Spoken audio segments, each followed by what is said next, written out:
28장 참마음 밝힘.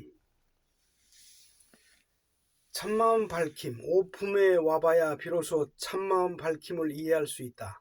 이전에는 사실 이해가 없다. 단지 배웠으므로 나는 참숨이다, 나는 이라는 좋은 의미로 인식하는 정도의 참마음 밝힘일 뿐이었다.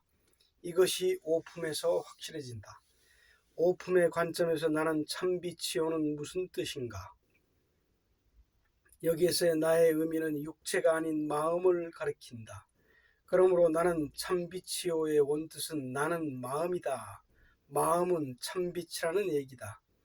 그렇다면 마음은 참숨이요, 마음은 참빛이요, 마음은 참힘이요, 마음은 참슬기요, 마음은 참사랑이라가 되는데, 여기서 더 진전되면 마음은 참숨이요가 아니라 참은 참숨이요, 참은 참사랑이다가 된다.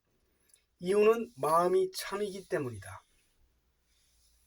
여기서 참은 참숨이요, 참은 참빛이요라는 말은 것은 당연한 것인데 굳이 되뇌일 필요가 있겠느냐는 것입니다. 참마음 밝힘은 아직 내 마음이 참이라는 인식이 부족한 수준일 때 필요한 글귀이다.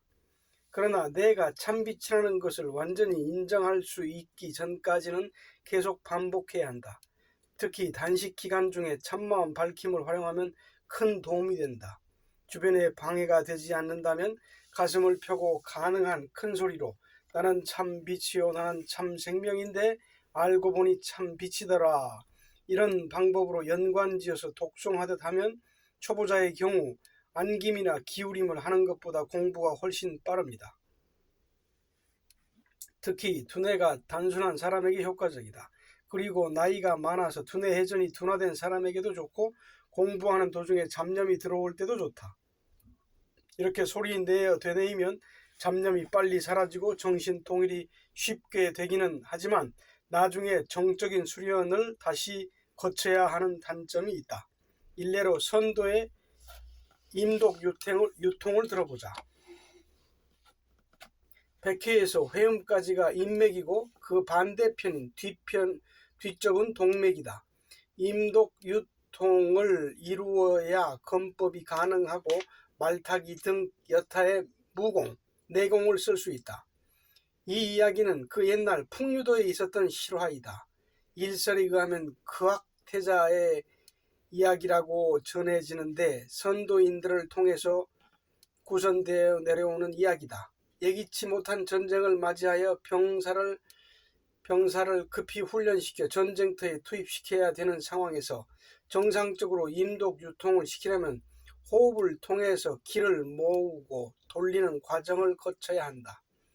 이렇게 순리적으로 하려면 적어도 1, 2년은 좋게 소요된다. 때문에 그 대신 그 정도의 수준과 맞먹는 정신력을 길러주기 위해서 45도 이상 되는 산의 급경 사이에 모래산을 만들어 놓았다. 그리고는 그 모래산을 맨발로 밟고 올라가는 훈련을 시키는 것이다. 처음에는 미끄러지고 굴러 넘어지고 하여 도저히 올라가지 못한다. 그러나 혹독한 이 훈련을 100일 동안 잠도 재우지 않고 밥만 먹고 나면 시키는 것이다. 결국 이 방법을 통해서 누구든지 100일 만에 그 경사지를 오르내릴 수가 있게 된다. 훈련이 익숙해지면 흡사, 빙벽 등반할 때 신는 운동화라도 신고 뛰듯 그것을 간단히 해낸다. 모래를 디디면 분명히 발이 빠져야 할 텐데도 단단한 땅 위를 걷듯 오르내리는 것이다. 그러니까 마음으로 정신으로 올라가는 것이다. 정신 통일이 되지 않고서는 불가능한 일이다. 이렇게 혹독한 육체 훈련만으로도 임독 유통과 맞먹는 정신 통일의 경지에 이를 수 있다. 그러나 정상적인 수련 방법이 아니기 때문에 나중에 정적인 수련을 반드시 거쳐야 한다. 이처럼 숨도 정상적으로 안김이나 기울임, 밝힘을 하지 않고 대신 참마음 밝힘만을 약 한 달 정도 입에 달고 다니듯 반복해서 외우면 대단한 수준의 정신적인 경지를 얻게 된다. 이렇게 신속하게 되는 수련 방법은 올바른 방법을 보조하는 방법으로 이용하면 상당히 좋은 효과가 있다. 숨을 아무리 해보아도 발전이 없거나 매일 해보아도 발전이 없다거나 잡념과 망상에 시달려 도저히 어렵다거나 나이가 많아서 두뇌가 굳어버린 사람들은 참마음 밝힘을 보조수단으로 활용해도 좋다. 그리고 공부하다 지루함을 느낄 때는 밖에 나가서 산보를 하는 것도 좋다. 숨에서는 이것을 숨걸음이라고 한다. 방법은 뒷짐을 지고 육체를 잊었다고 생각하고 순전히 마음으로만 걷는 것이다. 마음에도 발가락까지 다 있기 때문에 걷는 데는 불편이 없다. 걸음은 아주 천천히 느리게 걷는다. 천천히 아주 느리게 마음을 응시하면서 마음만으로 걷는다는 생각을 가지고 걷는다. 한적한 곳이나 자신의 방을 계속 도는 것이다. 이렇게 한 뒤 마음이 정리되면 다시 앉아서 공부하다가 다리 같은 부위가 저려온다거나 몸 어느 곳이 불편하여 방해가 심할 때 다시 일어나 숨 걸음을 했다가 다시 시작하는 식으로 하면 매우 효과적이다. 숨 걸음이 능숙해지면 나중에는 손 동작으로도 할 수 있다. 한적한 뚝방길을 부부가 같이 걸어가는 것도 좋다.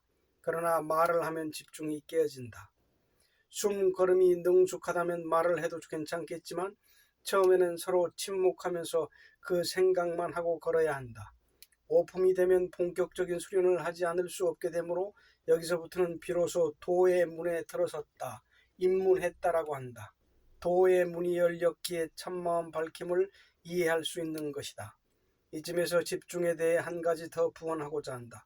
집중한다고 해서 다 좋은 것인가? 그렇지 않다. 만약에 나는 사탄이다 이런 식으로 나는 악마이고 못된 놈이다라고 정신을 집중하면 생각하는 그대로 되어버린다. 집중의 주체는 마음이요 정신이다. 집중하는 당사자의 마음, 정신이 스스로 심리적, 물리적인 구조에 알맞는 상태를 만개시킨다는 점이 중요하다. 이것이 집중의 목적이다. 그래서 참된 집중을 익혀야 하는 것이다. 세상에는 가시적 집중, 최면적인 집중, 흑마술에 가까운 여러 가지 잡다한 집중, 귀신을 섬기는 집중 등 수없이 많다. 숨은 이러한 집중에 빠져들지 않도록 사람들의 마음을 보호해주고 올바른 집중에 눈뜰 수 있도록 이끌어준다. 그렇다면 참된 집중은 누가 하는 것인가? 마음이다. 집중은 마음과 정신이 한다. 집중을 하는 이유는 자신의 마음과 정신 본연의 참 상태를 나타내기 위해서 하는 것이지 다른 어떤 목적을 위해서 하는 것이 아니다. 집중을 통해서 정신이 가지고 있는 참 상태를 만개시켜주기 위한, 이를테면 정신이 가지고 있는 능력을 풀 가동시키기 위해서 하는 것이다. 집중의 대상을 마음 이외의 다른 곳으로 향하게 하는 집중은 모두 위험한 집중이다. 특히 무엇인지도 모르고 악마나 사탄에게 집중하면 정말 큰일 날 일이다. 또 한 가지, 선도나 요가, TM 등은 마음의 참 상태를 회복하기 위한 집중이 아니다. 선에 집중한다, 하단전에 집중한다, 운기, 기운을 돌리는 것 등 마음이 아닌 엉뚱한 대상을 이용하는 대상적인 집중 역시 일시적이고 가시적인 최면적인 집중이다. 참의 상태에 가기 위한 집중을 해야 한다. 1품에서 9품까지의 숨뜻은 참의 상태를 지향하는 숨뜻이다. 안겨있다, 마음이 참이다, 참이 나다, 참으로 있다라는 이 숨뜻들은 정신과학적인 사실이다. 이 사실들이 사실로 인식되고 인정되어질 때까지 집중을 계속하라는 것이다. 집중만 하고 있으면 이러한 숨뜻들이 모두 활짝 열려지게 되는 것이다. 그러니 참이 나다라고 하는 것을 억지로 만들어내듯이 단순하게 외우지 말고 이래서 이러한 이치로 내가 참이었구나, 이렇게 구체적으로 인정해놓고 집중을 하면 참이 나라고 하는 정보가 그 집중의 내면에서 안착되어 간다. 집중을 우리말로 하면 됨이다. 참된 집중이라는 것은 참 상태에 대해서 집중을 하는 것이므로 참 상태로 가기 위한 됨을 해야 한다. 참되기 위한 됨을 해야 하는 것이다. 그러므로 됨이라는 낱말에 참이라는 글자를 붙여놓으면 참됨이라는 낱말이 된다. 쉽게 말해서 참됨을 잘해야 참이 될 수 있는 것이다. 이렇게 우리말 대부분의 표현 양상이 완성을 지향하는 뜻을 가지고 있다는 점을 특징으로 들 수 있다. 각 나라 민족의 언어의 특성을 살펴보면 그들이 주고받는 언어의 내용은 다를지라도 그들이 사용하는 민족어의 어감과 억양, 어투, 대화의 분위기 등을 주의 깊게 관찰해보면 무슨 말을 하고 있는지에 대해서 파악할 수 있다. 그리고 대화의 분위기를 통해서 그 나라 언어의 느낌을 감지해보면 그 민족의 미래를 예측할 수 있다. 우리말의 첫 번째 특징은 완성에 가까운 언어라는 점을 들 수 있고, 두 번째 특징은 사물이나 인간 내면의 정서를 잘 묘사할 수 있는 형용사가 많다는 점이다. 그래서 완전에 가까운 완성형의 언어를 풍부하게 사용할 수가 있다. 몇 가지 외국어의 예를 들어보자. 중국어의 경우 발음과 억양, 어감 등이 분명치 않다. 뭐라 할까? 프랑스어의 기름진 돼지고기를 요리한 음식을 먹은 뒤에 약간 느끼한 맛이 감도는 듯한 음색이 중국어의 특색이다. 그리고 목소리의 대부분이 원음보다는 사성에 치우치고 있다는 점이다. 이것을 언어학적으로 풍성이라고 한다. 대체적으로 분명한 매짐이 없이 꾸며내듯 하면서 부단히 이어지는 말이다. 말을 끊이지 않고 하기에는 이러한 말들이 적합하다. 이러한 어감을 가진 민족은 대체적으로 과장이 심하다. 속된 말로 허풍 허세가 심하다는 얘기다. 한 가지 사실을 여러 가지로 분리해서 복잡하게 부풀리고 하는 치장에 능한 민족이다. 이러한 민족은 언젠가는 언어로 인하여 크게 혼나게 될 것이다. 이렇게 깊은 안정이 없이 그냥 날아가 버리듯 하는 말을 좋아하는 민족들은 어느 날 갑자기 바람과 같이 사라져 버릴 수도 있다. 그러나 우선 겉으로 보기에는 대단히 화려하다. 이 계열의 언어로는 유럽에서 프랑스어를 들 수 있다. 프랑스어도 역시 그렇다. 포도주를 즐겨 마시고 예술을 좋아하여 그림에 심취하고 디자인 계통으로도 세계 유행의 첨단을 주도해 나가는 뛰어난 감각을 가진 민족이다. 음식의 취향도 중국인과 유사하여 일단 식탁에 앉았다 하면 장장 3시간씩 먹고 마신다. 생활 속에서 여유를 보이고 있기는 하지만 갈 때까지 다 간 민족이다. 그리고 이와는 정반대로 딱딱 부러지는 듯한 격음을 내는 음색이 있다.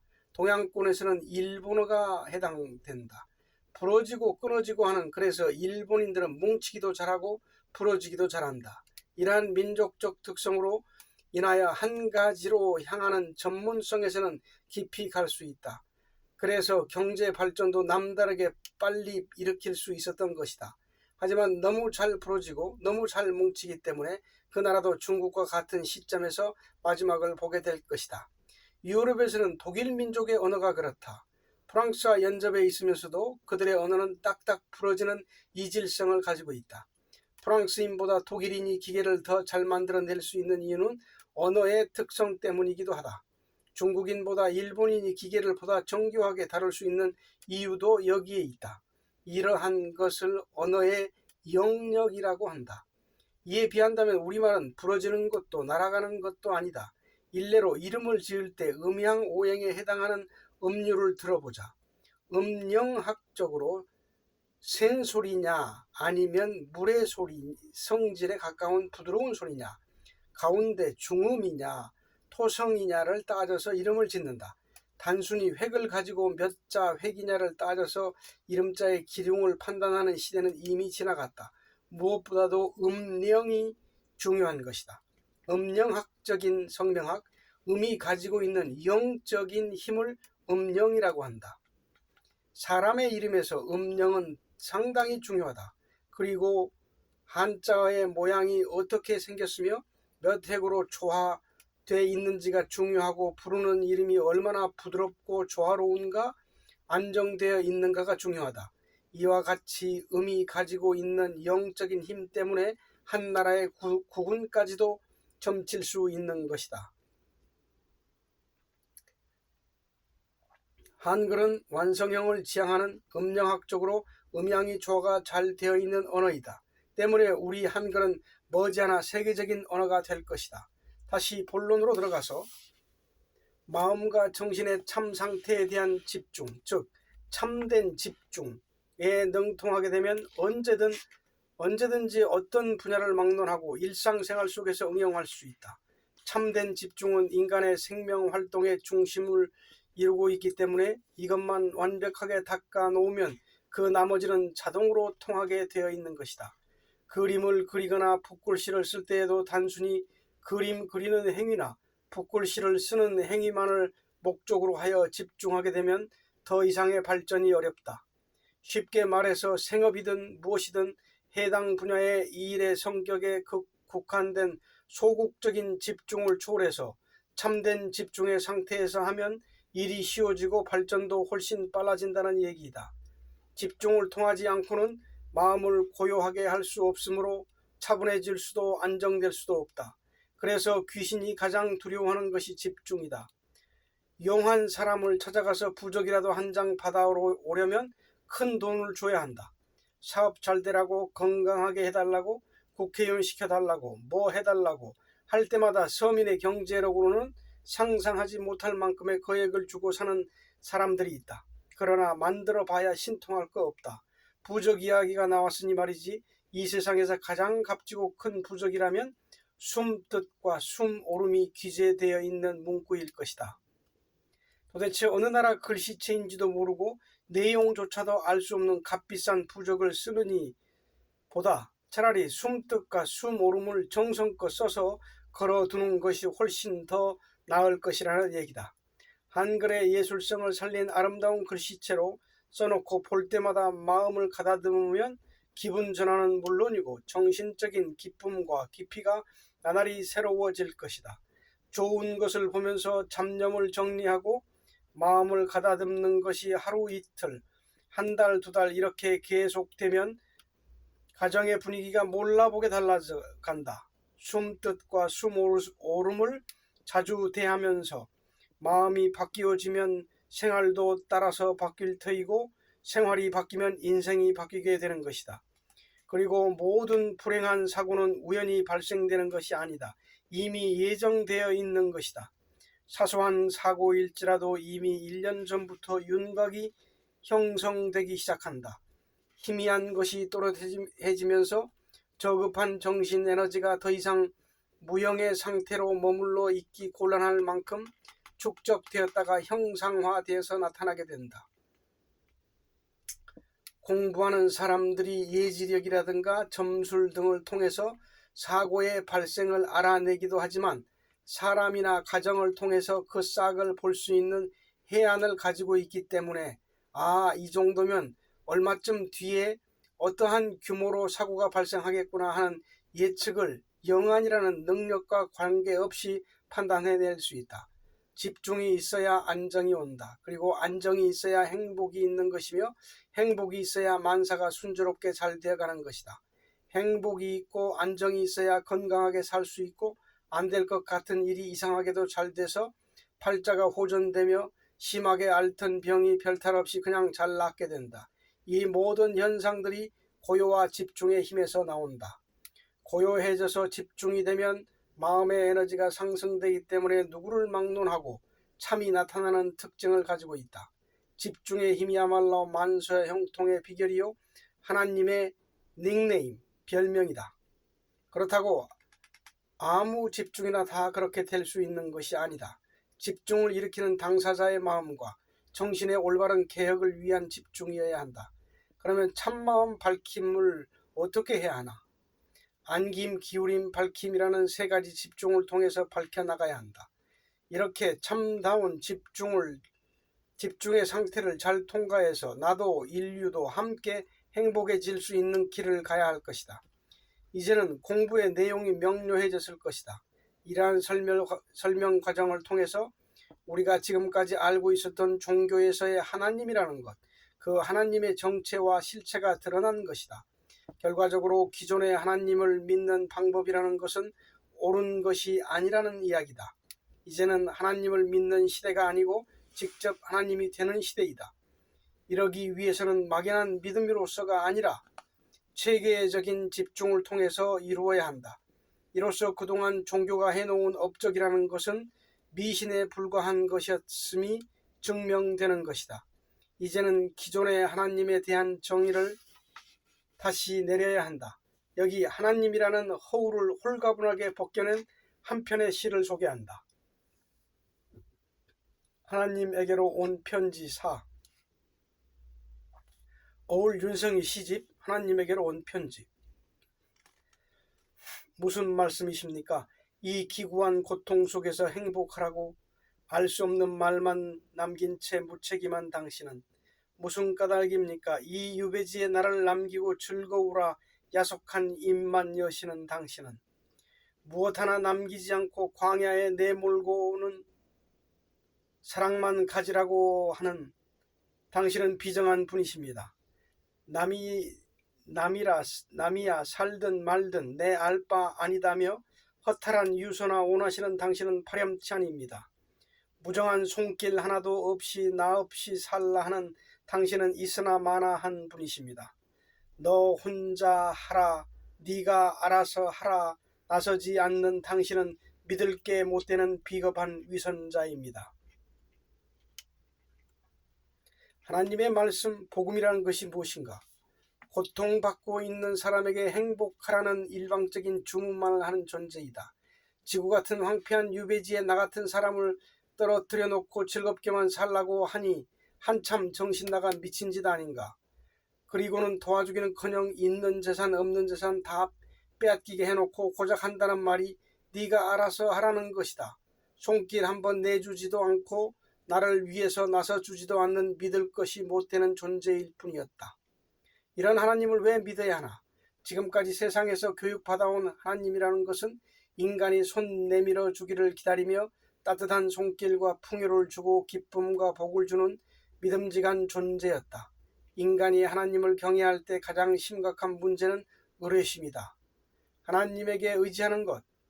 인간은 하나님에게 여러 가지를 의지한다. 건강하게 해주십시오. 좋은 학교에 갈 수 있게 해주십시오. 사업 잘 되게 해주십시오. 지금까지 숨 강의를 통해서 교육받아온 하나님의 정체를 생각해 볼 때 이런 식의 기도를 하나님이라는 존재가 받아줄 수 있을 거라고 생각할 수 있을까? 하나님은 결코 이런 식의 기도에 관심을 보이지 않는다. 단지 하나님은 인간 자신이 스스로 하나님이 되어서 원하는 바를 저 스스로 이루기를 바라고 있다. 혼자만의 노력과 의지로 스스로 이루고자 할 때 눈으로 보이지 않게 동조해주고 있을지는 모를지라도 인간이 바라고 기도한다고 해서 도와주는 일은 없는 것이다. 기도한다고 해서 소원을 들어주는 것이 뭐가 있는가? 지금 종교를 하는 신앙인들은 자신의 팔자나 노력의 결과에 의해 잘된 일을 기도했기 때문에 그렇다고 여긴다. 무엇이 하나님께 감사해야 하는 점에 상당히 익숙해져 있다. 기도를 마친 후에 좋은 일이 생기면 무조건 드리는 감사, 합격했다고 감사, 승진했다고 감사, 절도 마찬가지다. 자기 팔자 자기가 만들어서 잘된 일을 신앙의 결과라고 하나님에게 부처님에게 초점을 돌려놓고 감사드리는 것을 과연 지성적인 건전한 태도라고 할 수가 있을까? 자, 그림 마음숨 4, 5, 6품에서 하나님이 실선이고 참 빛은 점선입니다. 하나님 A 그리고 대문자 A에서 사람이 실선이고 마음이 점선입니다. 도대체 인간이 무엇이 부족하길래 그러는 것일까? 이제 그만 정신 좀 차리고 맹목적인 신앙의 구태에서 벗어나야 할 것이다. 이제는 기도하는 시대가 아니라 이룸하는 시대이다. 인간 자신이 직접 이루어가는 시대인 것이다. 사람의 마음속에 있는 참나가 바로 하나님인 줄 모르고 누가 누구에게 빌려하는 것인가? 결국 지금까지 사람이 의지하고 있었던 하나님은 있지도 않는 파렴치한 존재일 뿐이라는 얘기다. 나는 하나님에게로 온 편지라는 시집을 통해서 순전히 하나님에 대한 욕을 퍼부었다. 그 욕을 통해서 의지하기 위한 하나님은 존재하지 않는다는 충고와 함께 사람 자신이 모든 것을 다 이루고자 해야 한다는 건전한 지성적인 욕구에 대한 절실함을 깨우쳐 주고자 했다. 사실이 실제가 그러하기 때문이다. 지금까지 종교에서 앞세웠던 하나님은 한결같이 파렴치 아니다. 있으나 마나한 믿을 것도 없는 비겁한 위선자일 뿐인 것이다. 말로서만 사랑이 많으신 하나님, 존재하지도 않는 막연한 하나님을 숭배하는 것은 정신적인 손실을 초래할 뿐이다. 왜 그렇다는 것인지에 대해 짚고 넘어가 보자. 사람과 하나님이 있다. 그림을 참고하시면 됩니다. 마음숨에서 사람이 하나님에게 기울이는 것은 마음이 참빛에게 기울이는 것이다. 여기서 사람이 하나님에게 기울인다고 해도 하나님 참빛이 소문자 A에서 나타나는 것이 아니고 기울이는 사람의 마음에 나타납니다. 하나님이라는 존재는 단지 대문자 A에 있는 사람의 마음의 참빛, 소문자 A를 나타내기 위한 대상으로 이용하기 위한 존재일 뿐이다. 대상적인 존재에 불과하기 때문에 아무리 눈 씻고 찾고자 해도 찾아낼 도리가 없는 것이다. 결국은 사람의 마음 속에서 하나님이 나타나는 것이므로 교회에서 떠받드는 하나님은 실제하지 않는 하나님인 것이다. 그러니 대문자 A에 있는 사람이 있지도 않은 하나님에게 의지해서 뭔가를 해달라고 하는 기도는 허구가 아닌가. 가상의 인물이었으니 들어줄 리도 없고 들어줄 수도 없었다. 소문자 A에 있는 하나님이 대문자 A에 있는 사람이 바라는 것을 들어주지 않으니까 파렴치한 존재라는 것이다. 사랑이 많아서 대자대비한 부처님이고 참 사랑이 어떻고 하신다는 하나님이라는 존재가 사람을 가득 싣고 비행하는 항공기가 까닭없이 추락하는 끔찍한 상황을 모른 채하고 떨어져 죽게 내버려 두는 것이 온전하신 하나님이 할 짓인가? 전지전능하신 하나님이라면 당연히 생사람이 죽어가는 불행을 그냥 놔둬서는 안 되는 것 아닌가? 그래서 미친 하나님, 파렴치한 하나님이라고 밀어붙인 것이다. 의도적으로 하나님을 모욕한 것은 달리 뜻이 있어서가 아니고 이런 구체적인 이유 때문이었다. 그렇게 떠받들어 모시는 하나님은 존재하지 않는 것이고 진정한 하나님은 사람의 마음 속에 있다는 사실을 심각하게 알려주고자 해서이다. 사람 자신이 하나님 됨을 깨닫고 하나님으로 살아갈 때 비로소 하나님의 뜻 있는 역사를 실현시킬 수 있는 것이다. 세상 사람들이 이러한 사실을 전혀 모르고 있기 때문에 신앙이라는 영적인 치매 증상에서 벗어날 생각을 전혀 하지 못하고 있는 것이다. 이제 하나님의 정체를 분명히 이해할 수 있을 것이다. 부처님에 대한 인식도 역시 마찬가지다. 자기가 부처인 줄을 모르는 것이다. 하나님이 되고 부처님이 될 수 있는 비결은 집중뿐이다. 이쯤 하고 유품으로 넘어가 보자. 이제부터는 참이 나다, 내가 참이다, 마음이 나다 이렇게 계속 되뇌이지 않아도 된다. 이 정도 수준이면 마음을 나로 하여 생활해 나갈 수 있는 경지에 이미 올라선 상태이기 때문이다. 사실 모든 인간은 24시간을 단 1초도 빠짐없이 마음을 나로 하여 살고 있다. 그러므로 마음이 나라는 것은 당연하다. 마음이 어디에 있는가? 여기 몸속에 있다. 이렇게 가다 보면 오품에 참이 나다에서 나가 없어지고 그냥 참만 남게 되므로 참으로 있다. 육품의 숨뜻이 가능해집니다. 자, 오품 참이 나다. 참이 나다에서 육품 참 마음. 이렇게 참만 달랑 남아 있을 수 있으므로 더 이상 참이 나라는 숨뜻을 되뇌이고 있을 필요가 없다. 결국 참인 마음만 남아있지 않은가. 마음이 나인 줄 인식하지 못하고 있을 때 오품은 마음이 나다라고 재인식 시켜줄 필요가 있었지만 이제 마음이 나라는 것이 확실하게 마음의 느낌으로 가슴에 정착됐다면 나라고 하는 것이 이제 더 이상 의미가 없으므로 지워야 된다. 이제는 내가 마음이고 마음이 나인 것이다. 그러니 남는 것은 참인 나일 뿐이다. 육품에서부터는 모든 활동의 주체가 참이다. 참으로 걷고 참으로 일하고 참으로 노래 부르고 참으로 식사하고 참으로 즐기는 오품보다 한 차원 높은 숨뜻과 에너지로 살아가는 것이다. 이렇게 참으로만 있을 수 있으려면 기울임이 충분히 잘 익어야 한다. 사품의 기울임이 세모, 오품의 기울임이 네모라면 육품의 기울임은 원에 가깝다.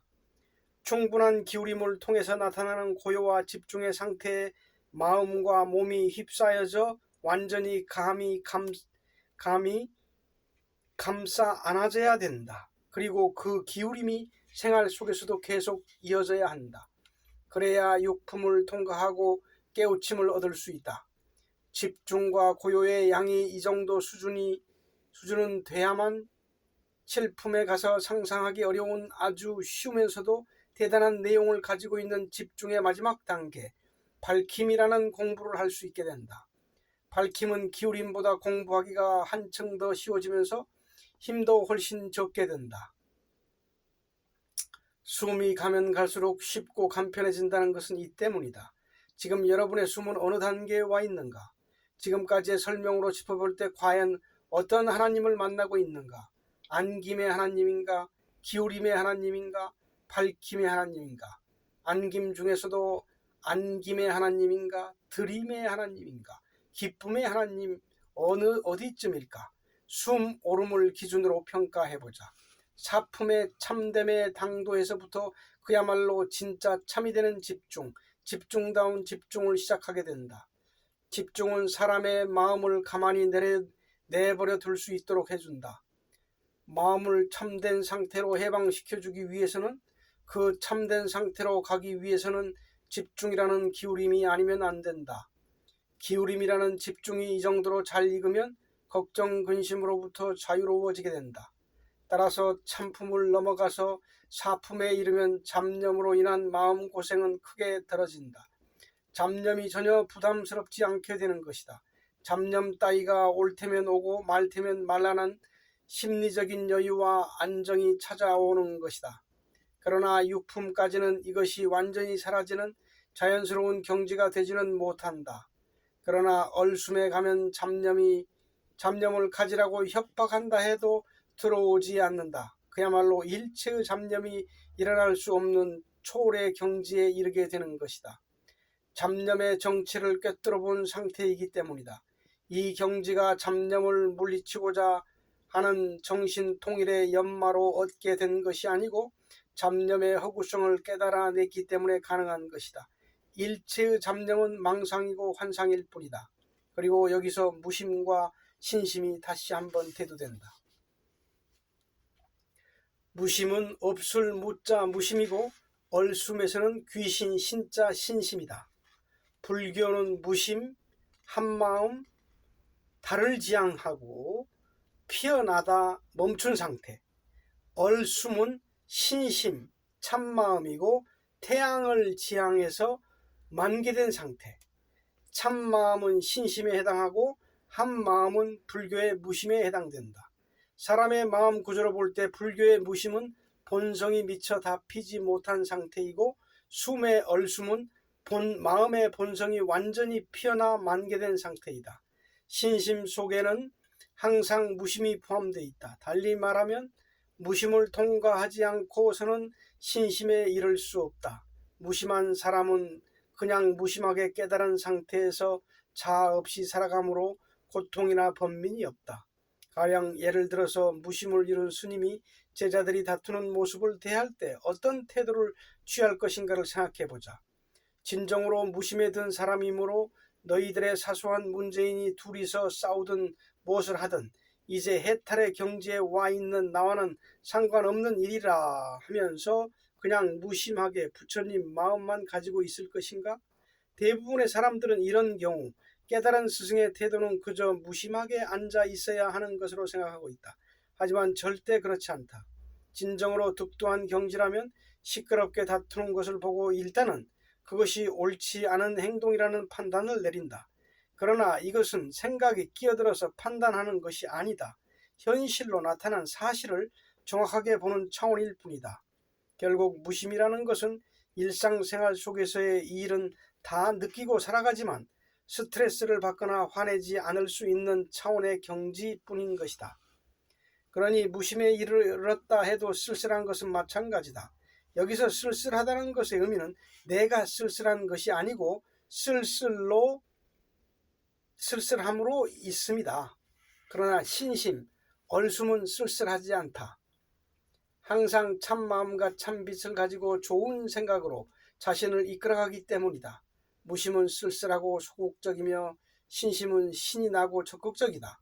신심은 매사를 힘차게 신처럼 행동하려 한다. 그렇다고 해서 신심을 향해 오는 사람이 불교에서 하는 참선을 거쳐 무심을 챙겨 가지고 오는 것은 아니다.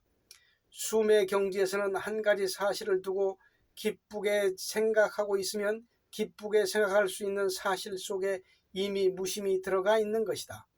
쉽게 얘기해서 온수를 사랑하라는 가르침을 행동으로 실천했다면 무심 공부를 별도로 하지 않았다 해도 무심을 자동으로 통과한 것이다.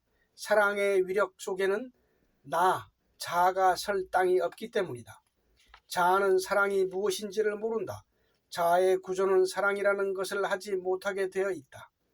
인간이 나라는 자아를 버리지 못한 이상은 참다운 참사랑을 할 수가 없다. 오직 참나만이 할 수 있는 일이다. 그러므로 평범한 사람의 마음을 가지고 숨을 통해서 참 마음에 눈뜨고 그것을 실천해 나가는 참마음 밝힘을 하는 과정 속에서 무심을 완전히 점철하여 통과하게 되는 것이다. 무심이 달이라면 신심은 태양이다. 태양을 보고 쏜 화살은 설사 태양까지 미치지 못한다 해도 달에까지는 갈 수 있다. 얘기인즉 시야를 넓혀서 멀리 보고 멀리 쏘라는 이야기다. 지금은 무심 한 가지를 이루기 위해서 참선하고 앉아있을 한가한 시대가 아니다. 직접 나서서 참됨을 하고 그것을 통해서 자기 자신이 참이 되고 하나님이 되는 시대다. 사실 이것은 그다지 어려운 문제가 아니다. 불행하게도 그 많은 세월을 너무나도 집중과 상반되는 사람으로 살아왔기 때문에 엄두를 못 내는 것이다. 집중을 하면 모든 것이 해결된다는 과학적이고 당연한 사실을 몰라서 그런 것이다. 사람이 할 수 있는 가장 올바른 수련 방법은 신심을 지향하는 참마음 밝힘을 하는 것이다. 이 공부야말로 모든 수련 방법들을 수렴하면서도 가장 재미있고 간단한 접근 방법이다. 기울임을 통해서 기울임이라는 집중을 만나야 한다. 항상 그 기울임이 느낌으로 고요하게 기쁘게 와 닿을 수 있어야 칠품을 바라볼 수 있다. 이 시점에서 극복해야 할 중요한 덕목 한 가지가 있다. 신심을 훈련할 때나 참마음을 밝힘을 할 때나 간단치 않은 문제가 있다. 그 중에는 버릇을 고친다는 점 외에 고쳐야 할 다른 과제들이 많지만 그 중에서도 희생정신에 눈떠야 한다. 이것이 부족하면 참으로 있을 정도의 깊은 기울임을 할 수가 없다. 희생정신을 관통하지 않고서는 칠품 이상의 밝힘 공부를 뛰어넘을 수 없다. 그래서 완벽한 희생정신을 또 한 번 다짐하는 디딤이 필요한 것이다. 한국인의 가장 큰 단점은 희생정신이 없다는 점이다. 이것이 전 세계 민족 중에서 우리 민족이 가장 취약한 점이다. 이유는 머리가 좋아서이다. 세계적으로 너무 올등하게 좋은 것이다. 머리 좋은 그 첫째 이유로는 좋은 물, 맑은 공기 등 자연 환경적인 요인을 들 수도 있겠지만 그 다음으로는 혈통이 매우 복잡하게 얽혀 있기 때문에 우성이 많이 나온다는 점이다. 우리 민족은 혈통이 각양각색인데다가 오늘날에 와서는 흑인의 혈통까지도 가세되어 있다. 몽골, 러시아, 중국, 일본, 베트남계까지 워낙 광범위한 혈통이 섞인 민족이다 보니 자연히 두뇌가 발달하지 않을 수가 없다. 각기 다른 민족의 피가 섞일 때는 열성과 우성이 다 나타나기는 하지만 그 중에서도 공통적으로 나타나는 인성이 있게 마련이다. 낯선 땅에서 서로 다른 민족끼리 한데 모여 살다 보니 민족 각자의 성격과 태도가 다른 환경 속에서 민족 간의 경계심과 적응하기 어려운 껄끄러운 조건들이 생존을 위한 삶의 지혜 내지는 요령을 탄생시키게 되었다. 그래서 민족과 민족이 계속 섞여지다 보면 손실을 피해가며 실리를 취하려는 약삭빠른 요령주의가 발달하기 때문에 희생정신에 둔감해지는 방향으로 두뇌 구조가 발달하게 된다. 적어도 유품의 경지까지 육박해온 실력이라면 자신이 속해 있는 가정, 단체, 사회, 국가, 인류에 대해서 어떻게 희생할 수 있는 일이 없을까 하는 거시적인 안목을 가져야 할 필요가 있다. 어떻게 하면 내 한 몸 희생시켜서 나를 없애버릴 수 있을까 하는 까짓것 무념무상도 신심도 좋지만 나 하나 희생시켜서 누군가에게 보탬을 줄 수 있다면 없어져도 좋다라는 대승적인 자세로 희생할 각오, 생각을 가질 수 있어야 한다. 적은 인원이 모이든 많은 인원이 모이든 둘 이상이 모이면 뜻있는 작은 사회가 형성된다. 다수가 합심하여 모인 단체의 구성원 모두가 어떻게 나를 필두로 하여 희생에 앞장설 수 있을 것인가를 생각하고 있다면 그 단체의 장래가 어떻겠는가? 당연히 엄청난 저력을 갖게 될 것이다. 이렇게 구성원 모두가 희생을 각오한 생각으로 구축된 막강한 단체를 통해서 최종적으로 혜택을 받을 수 있는 사람은 결국 누가 될 것인가? 당연히 그 조직에 몸담고 있는 사람들 자신이다. 그런데 한국인들은 어떻게 하면 손해보지 않고 살 수 있을까에 대해서만 신경을 쓴다. 매사가 그렇다. 그리고 자기 속에 푹 빠져서 남 위에 군림할 생각이나 하는 왜곡된 의식만이 팽배해져 있다. 커다란 안목으로 볼 때 모든 국민들은 다 그렇다 치더라도 국가의 살림을 주도하고 있는 공무원들의 생각, 특히 그 중에서도 고급 관료들의 국가관, 국민관, 정치 철학이 바로 세워져 있다면 크게 걱정할 일이 아니다. 국민들의 마음을 순화시키는 일은 대통령의 마음먹기에 달려있다. TV 모든 채널을 열어놓고 대통령부터 브라운관을 통해서 아침마다 3번씩 국민들에게 큰 절을 하고 직무를 시작하는 모습을 보여준다면 대통령의 이런 모습을 대하는 국민들의 정서가 어떻게 바뀌어질까? 그리고 대통령 이하 전 공무원까지 한마음으로 성실한 자세를 보인다면 어찌 될 것인가? 대한민국 공무원이 몇 명인가? 그들의 마음가짐과 생각 속에 전 국민의 장래가 걸려있다. 새로이 임명된 대통령이 공무원과 함께 국민 한 사람 한 사람을 위해서 어떻게 희생할까만을 연구하는 그런 사명감을 가진 공무원이 되고자 하면 우선 자신들의 마음부터 건실하게 바뀌게 된다. 전 공무원의 분위기가 이렇게 변하면 국민들의 마음도 따라서 바뀌게 된다. 국민의 정서를 바꾸고 뜻을 바로 세우기 위해서는 행동을 앞세우며 새로운 국가관을 정립하고자 하는 위정자의 대국적이고 단호한 의지가 우선되어야 하는 것이다. 국민의 정서가 바닥을 드러내 보이고 그것도 부족해서 4분 5열되어 갈라지기까지 하는 최악의 상태에서 공무원들의 자발적인 서정 쇄신이 일어나지 않는다면 국가의 장래를 기약하기 어렵다. 희생 정신에도 경지가 있다. 자기 자신을 희생해본 경험이 많은 사람은 그만큼 희생할 일들이 많이 보여지게 된다. 희생도 해본 사람이 할 수 있는 것이다. 희생하면 할수록 희생을 위한 대상이 더 잘 보여지게 되므로 희생적인 생활을 해나갈 수 있게 된다. 이렇게 함으로써 자기가 처해 있는 가족과 사회, 국가를 일으킬 수 있는 보이지 않는 밑거름이 조성된다. 희생정신이라는 것이 일반인들에게는 잘 보이지 않지만 현자들의 눈에는 확연히 드러나진다. 일반인들의 생활상을 통해서 그 민족의 희생정신을 평가할 수 있으며 그 수준에 의해서 그 사회의 장래를 내다볼 수 있다. 국가 발전의 원동력은 국민의 건강, 체력 수준 또는 국가 기관 산업의 기술 수준으로만 평가되어질 수 없다. 보다 더 중요한 것은 국민의 총체적인 희생정신 역량의 어느 수준인가 하는 점이다. 국가의 경제 발전이라는 것은 국민의 의식 수준이 어느 만큼 성숙되어 있느냐에 의해 결정되어진다. 국민의 의식 수준을 상회하는 경제 발전은 이루어질 수 없는 것이다. 우리 국민은 희생이 무엇인지에 대한 안목에 눈뜨지 못하고 있다. 대부분의 국민들이 정부에 대한 바램만을 앞세우고 있는 것도 큰 문제 중의 하나이다. 정부가 왜 나를 위해 베풀어주지 않느냐는 불만을 우선하는 이기주의 정서가 사회의 평균 의식을 잠식하고 있다. 여기에 뜻이 맞는 사람들끼리만 어울리려 하고 패턴이 다르면 시기하고 배척하는 사회 분위기가 갈등의 고를 심화시키고 있다.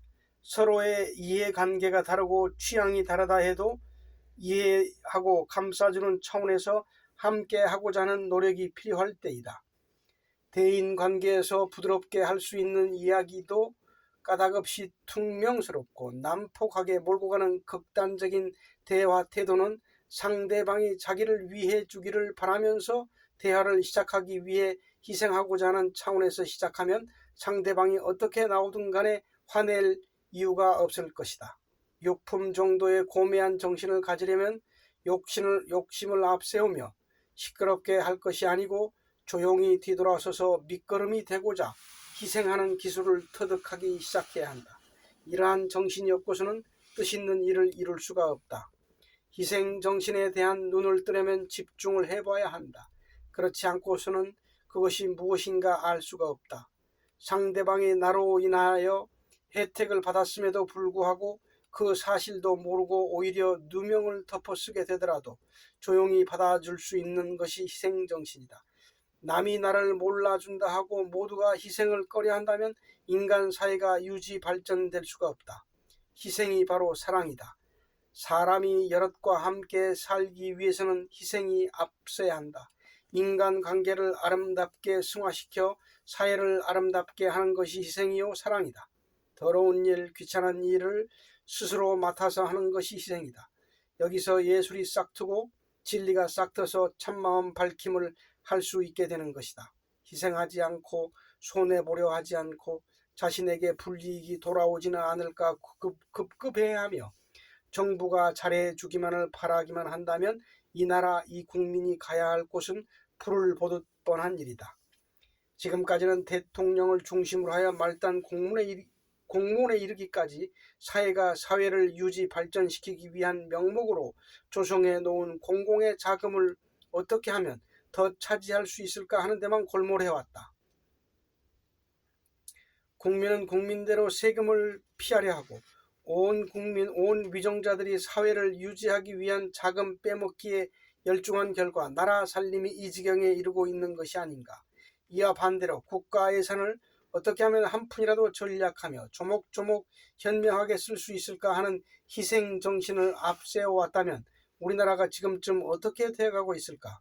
그리고 국책 사업만으로 GNP가 높아지는 복지국가는 있을 수가 없다. 복지 사업이 가장 발달된 대표적인 나라가 네덜란드와 노르웨이라고 하지만 깊은 안목으로 볼 때 그렇지는 않다. 사회 구조를 속속들이 들여다보면 배부르고 등이 따뜻하기보다 무의도식자들을 양산하는 유치한 수준의 복지 정책임을 알 수 있다. 실제로 보면 게으르고 무능한 인간을 양산해내는 국가나 다름없다. 초등학교부터 대학 교육까지 정부에서 책임져주고 의료 혜택 100% 무료의 직업이 없으면 실직 수당까지 보장해주고 하니 자연히 생산성이 낮아져 간다. 지금 당장에는 풍족할지 몰라도 장래가 보이지를 않는데 어떻게 복지국가라 할 수 있겠느냐는 것이다. 어느 단체든 조직이든 가정이든 우정이든 행복해지려면 내가 먼저 희생할 생각을 가져야 한다. 공부에 있어서도 어느 수준 이상의 경지로 올라가기 위해서는 희생정신이 필요하다. 희생하면서 머리를 굽히고 몸을 굽히면 진리를 줍게 된다. 희생정신이 희박한 이유는 머리에 든 것이 없고 내용이 빈약하기 때문이다. 아는 것이 그 수준밖에 못 된다는 얘기다. 인류가 한 사람으로서 나라는 전체주의를 모르기 때문이다. 머지않아 한국에서 희생정신을 상식으로 알고 있는 공공의 사회성을 띤 위대한 단체가 탄생하게 될 것이다. 그리고 그 단체의 높은 기상과 희생정신을 전 세계가 수용하게 될 것이다. 희생이라고 해서 거창하고 무모하게 개인 재산을 정리해서 국가에 헌납하라는 것이 아니다. 인간의 진솔한 마음에서 자발적으로 우러나오는 순결한 희생이 값어치 있는 것이지 경제력 위주의 외향적인 희생은 오히려 경제사회의 흐름에 기능장애를 일으킬 뿐이다. 그 중에서도 마음과 정신의 순결한 작은 희생이야말로 값지고 저력 있는 큰 희생인 것이다. 인류의 행복을 위해서 쓸 수 있는 유일한 카드는 희생정신밖에 없다. 이것을 배우고 실천해야 할 것이다. 희생정신의 필요성은 결코 추상적인 개념이 아니다. 이것은 정신의학적인, 정신물리학적인 에너지의 법칙을 근거로 한 것이다. 우리의 마음은 우주심과 하나로 연결되어 있다. 우리의 마음은 지구를 둘러싸고 있는 지구인의 총체적인 마음이 가지고 있는 에너지의 연장선상에서 이해되어야 한다. 따라서 내가 내 마음 하나만 밝히는 것으로 지구 전체가 정화되는 것이다. 내가 내 마음 하나 밝히는 것으로 끝나는 것이 아닌 것이다. 그 마음 에너지가 인류의 미래와 재해에 대해서 실로 막강한 영향을 준다는 에너지의 법칙을 꼭 알아야 한다. 내가 나의 참마음을 밝히고자 하는 안김, 기울임, 밝힘이라는 집중이 완전한 상태까지 가지 못한다 할지라도 집중하는 그 노력 자체만으로도 인류에게 엄청나게 건전한 영향력을 준다. 이것은 부정할 수 없는 사실이다. 정신과 마음의 힘은 시간과 공간에 관계없이 전 우주에 고르게 퍼져나간다. 내가 어느 한 상태의 집중을 연출하고 있을 때 인류의 참마음 밝힘이 되어 인류의 정신을 밝히고 있는 것이다. 우리는 이러한 방법으로 인류의 행복을 도모해야 한다. 그러나 그 반대로 집중하지 않고 산만하고 더러운 마음을 가진다면 어찌 될까? 인류와 나는 에너지로 이어져 있는 한 몸이기 때문에 나의 마음, 나의 정신이 더럽혀지면 자연히 인류의 마음이 더럽혀진다. 반면에 인류가 아무리 더럽다 해도 내가 깨끗해지면 인류도 깨끗해진다. 한 사람 한 사람이 마음 하나 올바로 세우는 것이 이렇게 중요하다.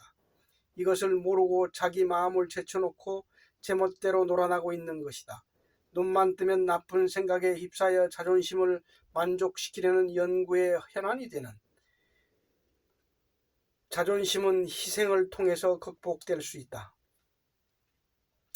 희생정신은 집중을 통해서 나타나게 되는 어떠한 정신 상태에 들어설 때 발출되는 정신현상이다. 그래서 희생정신을 배워야 하는 것이다. 그리고 가능하다면 지구촌 곳곳에 집중 상태의 정신 에너지를 나타내기 위해서 숨을 하는 장소를 조성해 놓을 필요가 있다. 사람이 하나 둘씩 모여 곳곳에서 숨을 하다 보면 보이지는 않지만 그 에너지가 막강하기 때문에 주위 사람들을 감동시키기에 충분하다. 가령 한국에서 10명, 20명 되는 소규모의 집단이 일정한 시간에 모여서 집중을 하며 참마음을 표출시키고 있으면 그 영향력이 한국에 가장 신속하게 도착된다. 이렇게 되면 이상하게도 한국 사람들이 건전한 욕구를 갖고 변모하고자 하는 반응을 보이게 된다. 어쩐지 마음이 이렇다는 등 하면서 건전한 욕구와 흐름에 서서히 동화되기 시작하는 것이다. 이러한 이치는 한 사람의 위대한 지도자가 있으면 온 국민이 따라서 변해가는 것과 같다. 그러므로 높고 아름다운 마음을 내어서 지구 정화 운동에 앞장서야 할 것이다. 욕품 이상의 희생정신을 가지고 정신력을 쓸 수 있으면 굳이 남에게 숨을 가르치려 수고할 필요가 없다. 곳곳에서 자신의 참마음 하나만 잘 닫고 앉아 있으면 보이지 않는 영향력이 지구 내지는 전 우주에 퍼져나가기 때문이다. 네, 감사합니다.